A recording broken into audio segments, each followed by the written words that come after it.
I thought I would initially put together some video about some of the secret modifiers that exist there in game, because I kept talking about the debug menu, and there's of course other modifiers that make you invulnerable, super fast, and have kind of like one shot enemy destruction effects. But I found something much more interesting for this particular instance, because as I embarked on a journey to make a better machinima experience, I just unfurled something that I did not expect, and you will see it today. So, I am inside Truth and Reconciliation. This is one of the very, very first missions. As you can see, I'm just kind of walking around here, and I initially wanted to basically have a way for me to have this kind of machinima experience of like, let me just get out of the actual like first person view and navigate around the map and then clip things. And so I looked through this, and of course the game ships with this experience. So if you press the E and then the up arrow and you just hold it together, you'll see that at some point it's going to switch into this kind of weird overlap, but that's okay. So you can just navigate, and you can have like mouse navigation around, and you can kind of go out of the map for a little bit, but then you'll be capped. You will actually hit a limit. At some point you cannot fly out of the map for too much, right? So like I can go past these open zones here, but if I want to go to the Covenant ship, I can't quite get to it, right? Like I'm hitting this invisible wall. Like I cannot get past this. I can see down there, but not really a lot. And I can of course navigate this, but see, like I cannot even get past the hill. Like it's an invisible wall. I have to go back to where I am and just navigate through these kind of visible passages here. I'm keep hitting the trees, and like now I'm stuck behind somebody. Even if I go very fast, right? So like it's a possibility. I can do this. I can navigate through the visible areas and go through kind of where I need to go. But oh man, it's just like, see, like even now I'm hitting a wall. There's a pathway here, but because I have not gone there for the mission, I cannot unlock it. So anyway, this was super annoying. So I thought surely there's a way to do this. And in addition to this, I was also not very keen on putting anything in the outside of the game itself, right? Because you have to like jump back to some app, toggle some switches, jump right back, and it's just distracting. I did not enjoy that. So something gave me a hint that something could be done better here. And I'm going to switch here, not to zoom it, but maybe to the saved folder. So if you go to local app data and then go to meteorite and saved, you'll notice that there is a folder here that is called I am GUI. Right here. Right. I am GUI. Now, for those of you that do not know what this is, it is essentially a open source library. And let's jump back to Firefox here and not zoom it. We're just going to go to I am GUI. And it's an open source library that allows you to create these interfaces inside of whatever you're building. Now, of course, it's just a UI library, and I'm not saying just, it actually is a very complex, advanced, and highly acclaimed UI library. Like if you are building a project that wants you have this like compact, to the point, very high performance UI components, this is where you go and do this. But this also seems to be somehow embedded in Campaign Evolved, right? Because we saw that folder just now. So if I go back to my saved, and again, if you go to saved, you'll see it here. I am GUI, right there.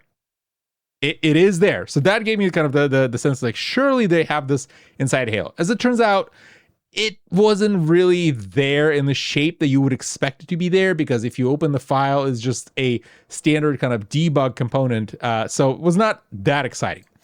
However, if you reverse engineer this piece, you can very easily get it working based on the hooks that exist in game for those components, because the component itself was not stripped out. So for this, I put together an open source project, and you can go to GitHub and just download it yourself. Again, it's completely in the open. It's called Huragok. And if you've played Halo before and you know the engineer race or who the engineers are, there's one article in Halopedia that you can go and check it out. But anyway, not the point. You can go and look at the project. And what this does, it's open source. You can download the library and you can just build it yourself, or soon enough, by the time this goes live, you'll see a release here that you can just go and download and put it inside the folder and just follow the instructions. But the gist of it is that it actually enables you to create some custom behaviors inside the game. So let me show you how this works. In my case, I bound this to Control B. You'll just have to drop a library inside the game as a mod. And then when you do this, all of a sudden you now have this menu here. The menu that allows you to manage a lot of the game experiences from this one entry point. Notice that I have my my shield here. I have my definition for like the FPS, the number of enemies, right? Like all this stuff here, the campaign details.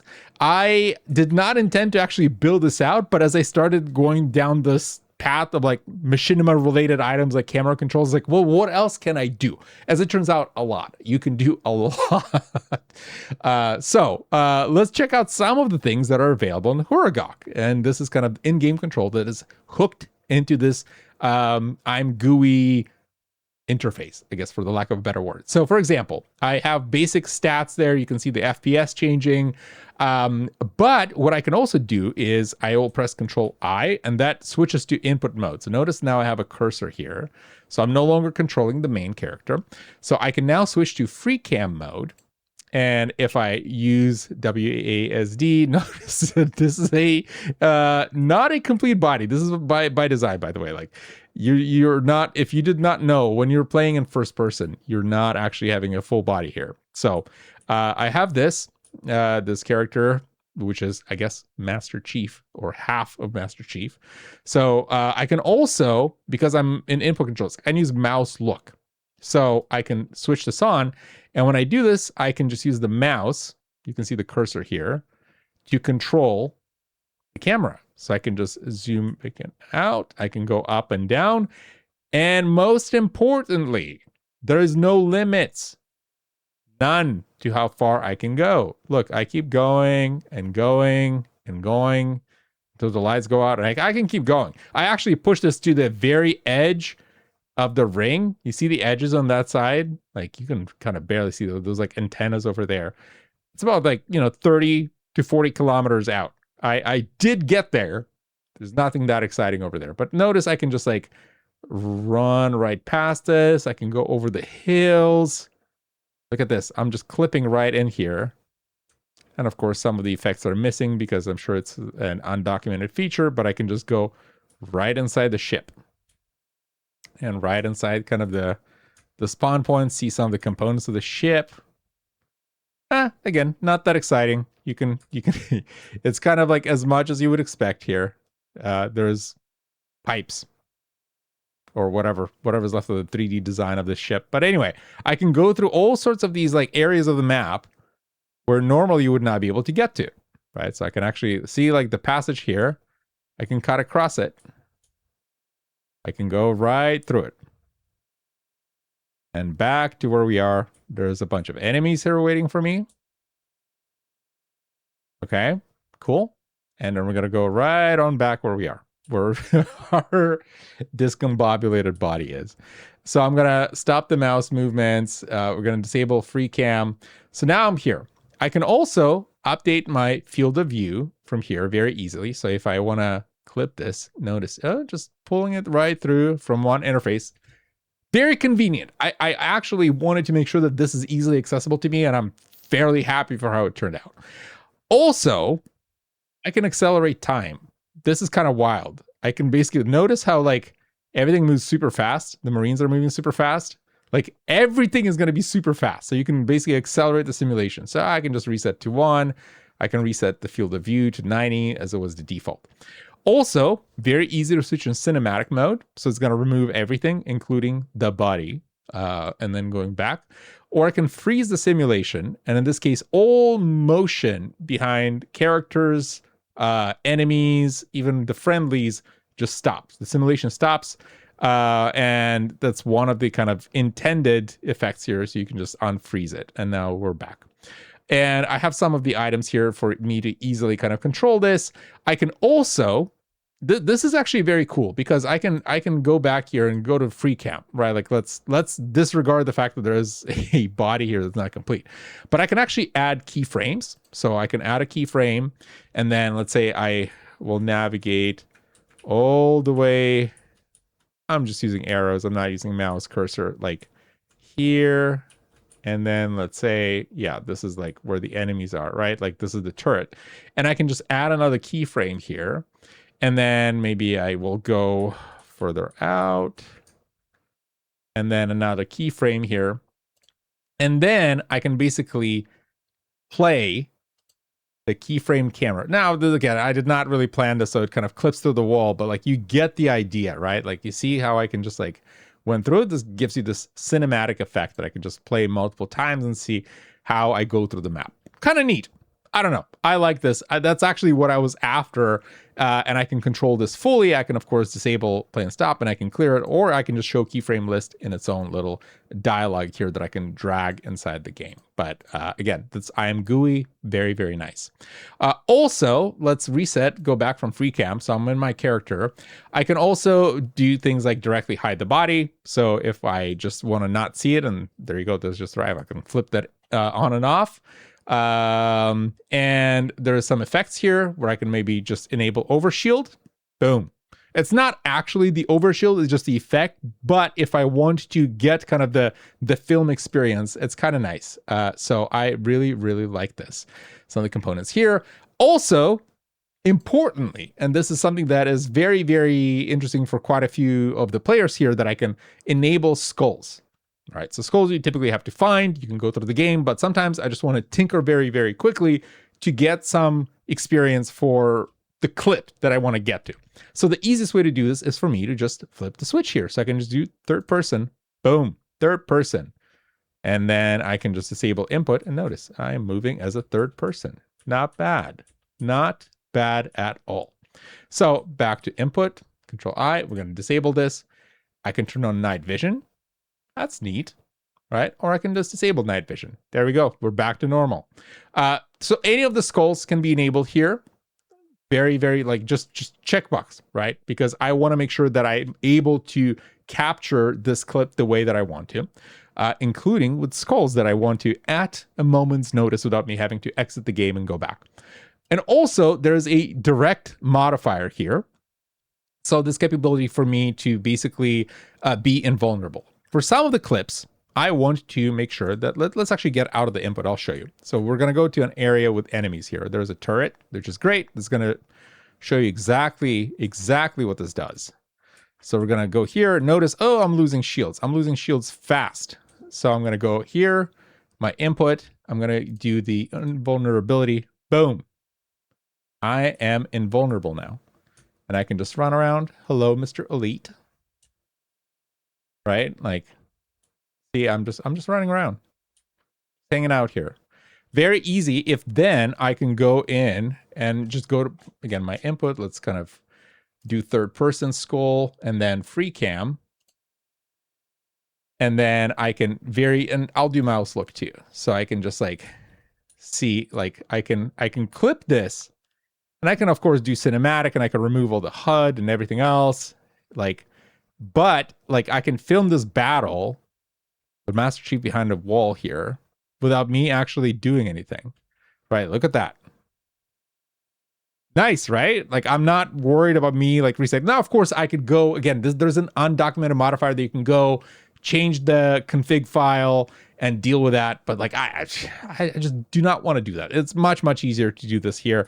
So I go Control I, and then I can like again modify this and look at the camera the way I want to. Like Chief is moving, right? Because like here, because now I unlock control, so you can move around and get the camera. But going back to the input mode, so now in mouse control, let's remove mouse control with Control M, and I can also of course enable other skulls if I want to like blind to remove all kind of the HUD here and make this a little bit more typical cinematic, and see kind of our Marines there and in the corner here. So I can just re-enable back if I want to get all this kind of information on the HUD. So it's kind of nice. I like it.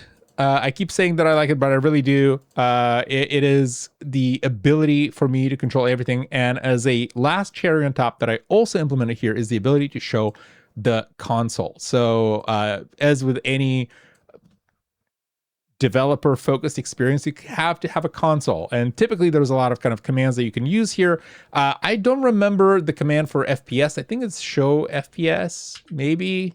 I don't remember the exact command, but there's a command or set FPS.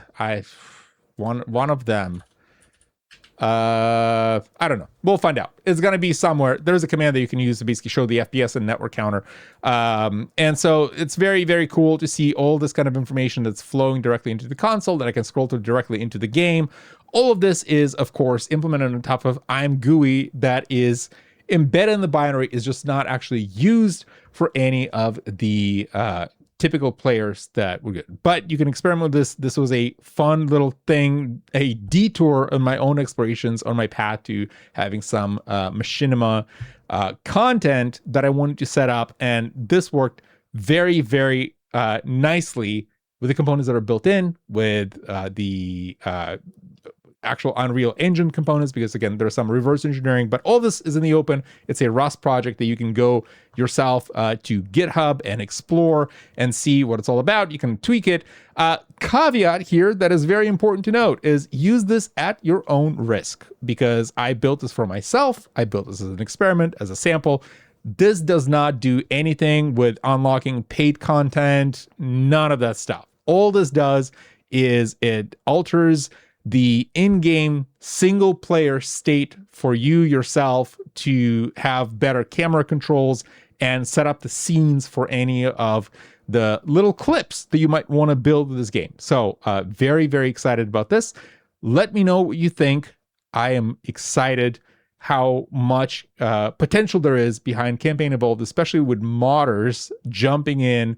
And I just see some really, really amazing creations happening. So hopefully this is going to be one of those little experiments that folks enjoy as well. Thank you so much for watching. I'll see you in the next one.